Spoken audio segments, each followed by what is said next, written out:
يا نفس إن لم تظفري لا تجزعي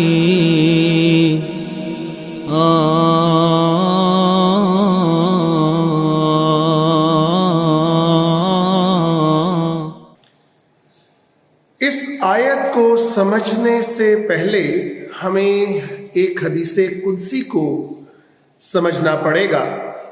ایک دفعہ حضرت محمد صلی اللہ تعالی علیہ وآلہ وسلم اصحاب کی محفل میں بیٹھے ہوئے تھے، تو ان سے فرماتے ہیں کہ ایک وقت آئے گا جب کہ مسلمان انتہائی کم قیمت اور ذلیل ہو کر رہ جائیں گے اور ان کا کوئی وزن باقی نہیں رہے گا۔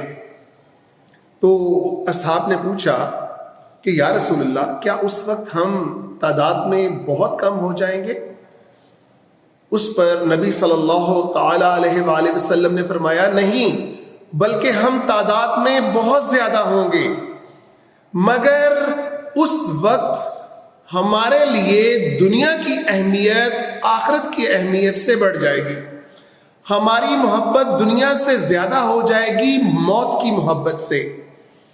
تو دوستو، یہ جو آیت ہے، یہ آیت بظاہر فوکس کر رہی ہے ان یہودیوں کو جو کہ پچھلی آیات کے اندر اللہ تعالیٰ کے فرمان کو جھٹلا رہے ہیں، اور جب نبی صلی اللہ علیہ وسلم نے ان کو مباہلے کا چیلنج دیا کہ آؤ، اگر تم سچے ہو تو پھر آؤ ہم موت کی تمنا کرتے ہیں اور اللہ سے موت کی دعا مانگتے ہیں کہ جو ہم میں سے جھوٹا ہے وہ مر جائے، مگر بوڑھوں نے راہ فرار اختیار کیا اور وہ وہاں سے بھاگ گئے۔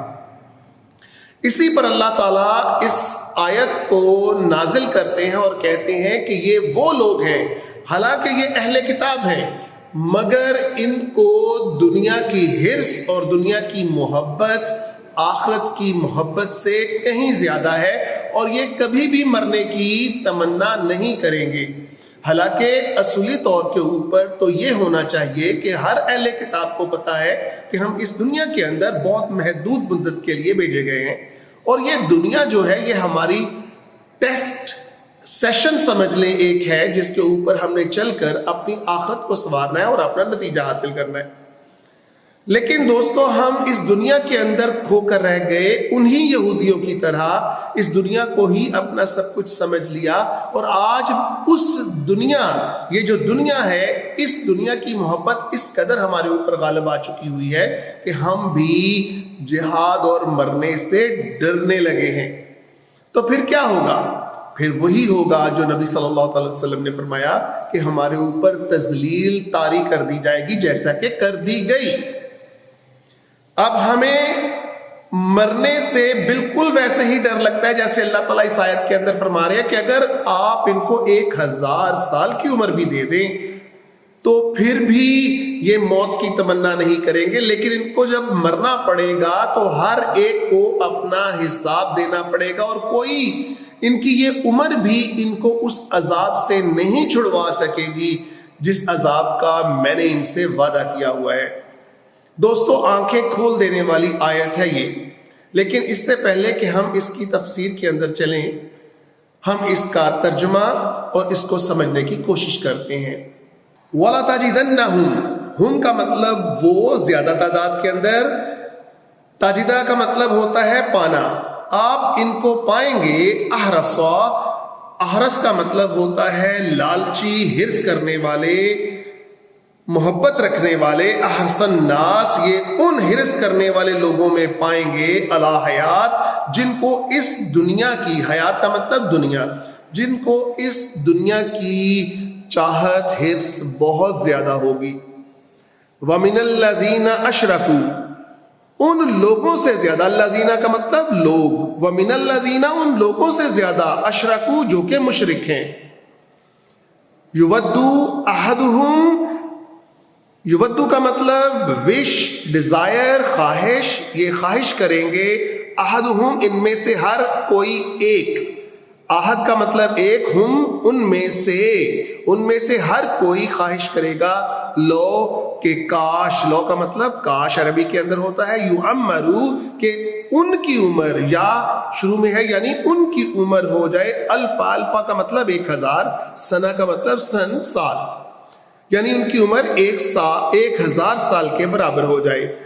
وما، واو کا مطلب اور، ما کا مطلب نہیں. ہوا، وہی شخص جو خواہش رکھتا ہے. بمزحزہ کا مطلب ہوتا ہے مزاحمت پیدا کرنا، چھڑانا. لیکن اس شخص کو نہیں چھڑا پائے گی اس کی عمر من العذاب، اس عذاب سے، ان یعمر، اگر ہم اس کو وہ عمر دے بھی دیں. واللہ بصیر، اللہ بصیر ہیں، اللہ دیکھنے والے ہیں. بما یعملون، جو، بما کا مطلب جو، یا شروع کے اندر وہ، اس کا مطلب وہ ہوتا ہے عمل، عمل کا مطلب عمل کرنا. وہ انہوں نے اس کو جمع بنایا، جو وہ عمل کرتے ہیں. دوستو، آپ نے دیکھا کہ اللہ تعالیٰ کس طرح کھول کھول کر ہمیں بتا رہے ہیں کہ یہ دنیا بظاہر ایک خواب ہے، بظاہر کچھ بھی نہیں. آپ جتنی بھی عمر کے اندر اس وقت بیٹھے ہوئے اور مجھے سن رہے ہیں، آپ ذرا اپنی پچھلی پاسٹ لائف کے اندر دیکھیں کدھر گئی. کوئی اس کا ٹریل ملتا ہے آپ کو؟ اگر آپ چاہیں کہ اس کو آپ حاصل کر سکیں اور اس کو پلٹا سکیں تو آپ پلٹا لیں گے. آپ بس چلتے جا رہے ہیں اس اینڈ کی طرف جس اینڈ کا اللہ تعالیٰ یہاں پر وعدہ کر رہے ہیں کہ آپ نے ادھر پہنچنا ہی پہنچنا ہے، چاہے جتنی مرضی زندگی گزار لو. This life is a dream. اور یہ ڈریم کے اندر جو سب سے بڑی کنٹریبیوشن اس ڈریم کو خراب کرنے کے اوپر کر رہا ہے وہ ہے شیطان. دنیا کی سب سے بڑی ستم ظریفی یہ ہے دوستو کہ ہم اس شیطان سے، جس نے ہمیں یہ دنیا بہت خوبصورت بنا کے دکھلا دی، اس کی چاہت ہمارے دلوں کے اندر بہت زیادہ ڈال دی، جس نے ہمارے آباء و اجداد کو جنت سے نکلوایا، اور ہمارا صریح دشمن اور کھلم کھلا دشمن ہے، جو اللہ تعالیٰ ہمیں قرآن کے اندر بتا رہے ہیں.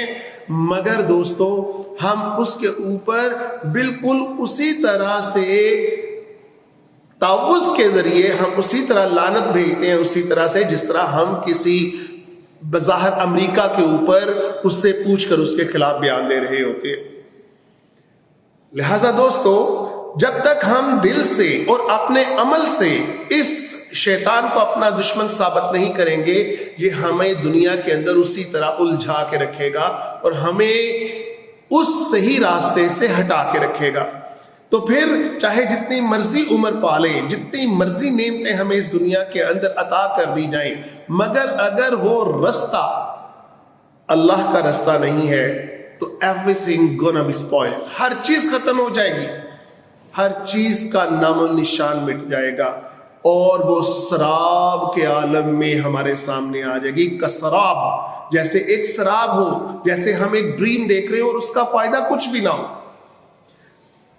تو دوستو، یہ دنیا، یہ عمر آپ کو اس آخرت کو سنوارنے کے لیے ملی ہے، نہ کہ اس کو خراب کرنے کے لیے، جو کہ ہمیشہ رہنے والی ہے. لہٰذا آئیں، قرآن سے جڑ جائیں اور اس کو سمجھنے کی کوشش کریں. وآخر الدعوانا الحمد للہ رب العالمین.